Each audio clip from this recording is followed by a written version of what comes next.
American Dream. Dispensation Chaîne Investment Group.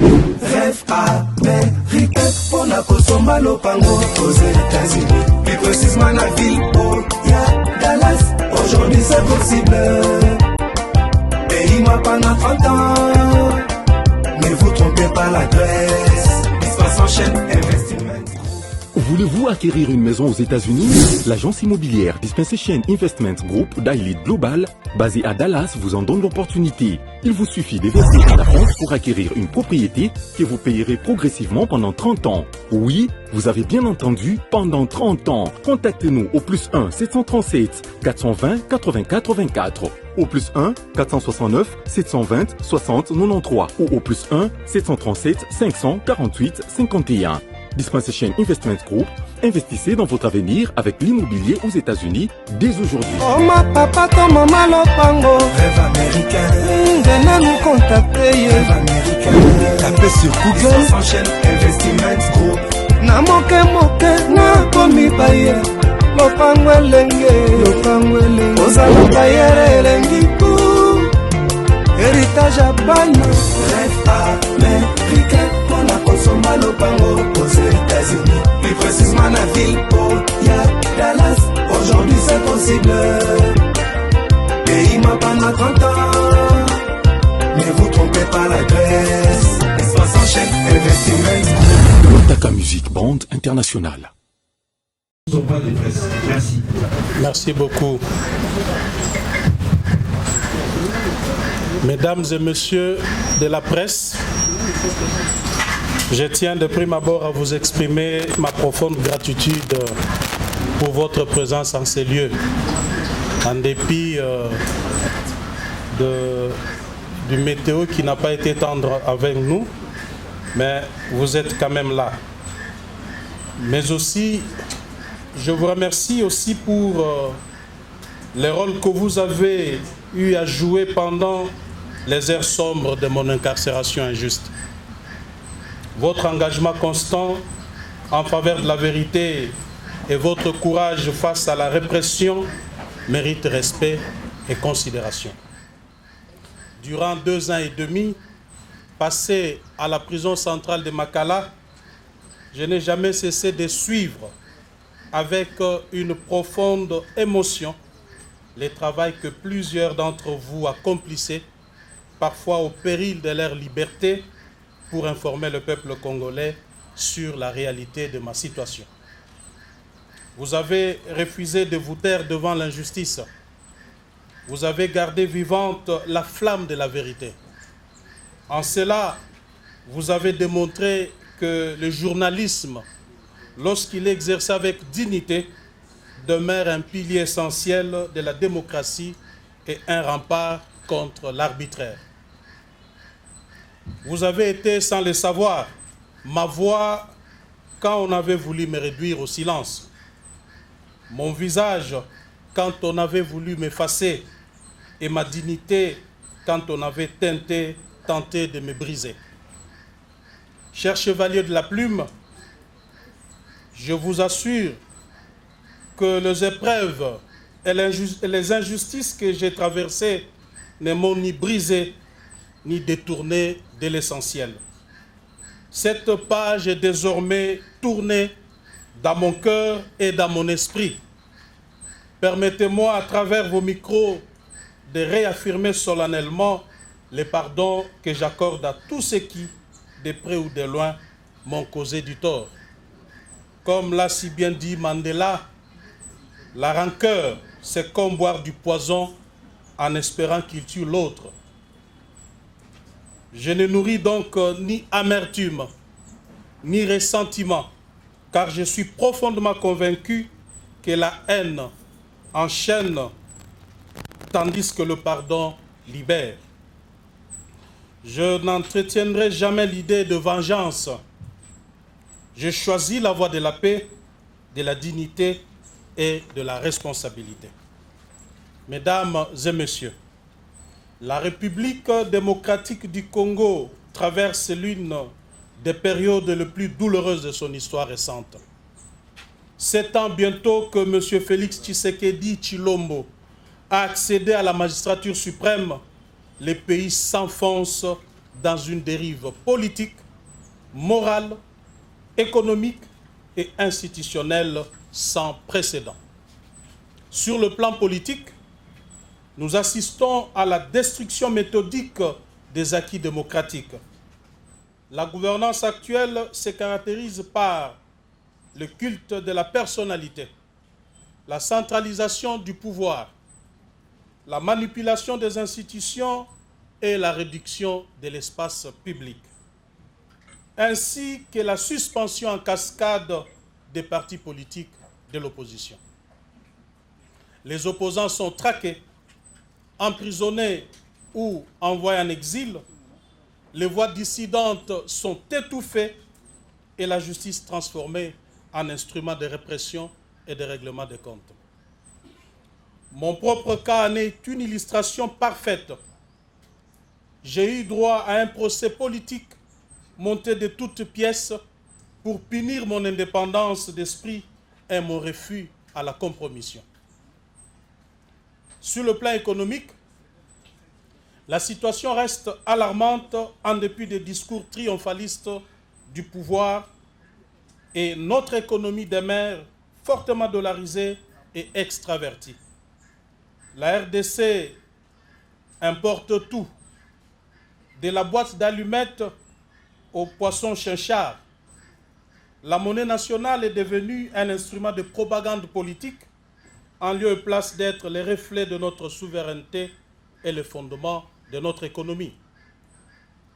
Nous voyons le pouvoir faire de notre monnaie un instrument de spéculation, détruisant le pouvoir d'achat de la population déjà appauvrie, qui voit d'ailleurs à travers cet acte son panier de la ménagère se vider du jour au jour.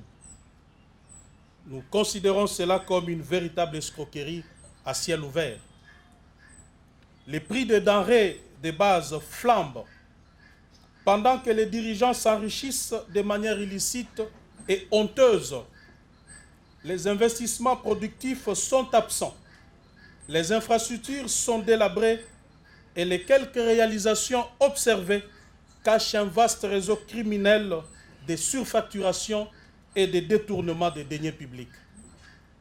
La corruption est devenue la norme au sommet de l'État. Sur le plan social, notre peuple est abandonné. Les fonctionnaires vivent sans espoir, en attendant avec incertitude et dans la plupart des cas jusqu'au 39e jour du mois pour être payés. Les enseignants et les médecins sont clochardisés. La jeunesse est abandonnée, livrée au chômage et à la délinquance.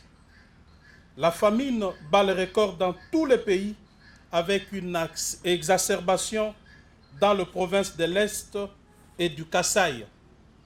L'État ne protège plus, il opprime.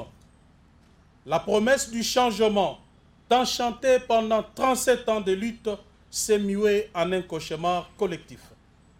La RDC n'est plus gouvernée. Elle est gérée à vue, dans l'improvisation, la confusion et le mensonge. C'est ce constat amer qui justifie plus que jamais la nécessité d'une alternative politique crédible, fondée sur la vérité, la justice sociale et la restauration de la dignité nationale. Mesdames et messieurs, le drame le plus insoutenable demeure celui que vivent nos frères et sœurs dans l'Est de la République qui, depuis plus de 2 décennies, payent le prix du silence. Cette partie de notre pays est une blessure nationale. Des vies y sont fauchées et des familles déchirées. Nos morts ne sont pas des statistiques, ce sont des mères, pères, 2 enfants, 2 jeunes, des soldats, des citoyens, bref, des Congolais. Aujourd'hui, la rébellion AFC M23, appuyée militairement par le Rwanda, continue d'occuper des portions entières du territoire national. des centaines de milliers de Congolais sont déplacés, vivant dans des camps de déplacés dans leur propre pays, dans des conditions inhumaines, sans assistance humanitaire. Les ADF Nalu ont été tout simplement éloignés de la frontière ougandaise par l'opération conjointe FARDC-UPDF. Et à ce jour, ils continuent d'égorger les populations congolaises. La province de l'Ituri est aussi en proie à l'insécurité. Plusieurs vies humaines y sont fauchées tous les jours par les groupes armés. La RDC compte à ce jour plus de 250 groupes armés qui tuent et pillent la population, violent les femmes et exploitent les minerais qui malheureusement alimentent les chaînes d'approvisionnement des grandes multinationales des pays occidentaux. À cela s'ajoutent les phénomènes Mobondo dans le Grand Bandundu et la périphérie de Kinshasa. Ces bandits opérant avec les armes de chasse tuent et extorquent la population jusque dans la ville de Kinshasa. Toute la question est de savoir comment notre armée, qui fait montre d'incapacité à mettre fin à l'activisme de ces bandits munis d'armes blanches et armes de chasse, pourra-t-elle en venir à bout à des groupes armés structurés et organisés, pour certains bénéficiant du soutien des pays voisins? Tout ceci laisse entrevoir des signes d'une insécurité généralisée et d'un État défaillant au bord de l'implosion. Le pays est en train de se fragmenter, se dirigeant tout droit vers sa balkanisation, pendant que ceux qui ont juré de le protéger s'adonnent à la politique du déni et de la diversion. Personnellement, je ne suis pas surpris de la situation dans laquelle se trouve notre pays, car j'avais tiré la sonnette d'alarme en 2022. Il vous souviendra. American Dream. Dispensant chaîne Investment Group. Rêve américain pour la Kosoma Lopango aux États-Unis. Plus précisément la ville où il y a Dallas. Aujourd'hui c'est possible. Pays-moi pendant 30 ans. Ne vous trompez pas l'adresse. Dispensant chaîne Investment Group.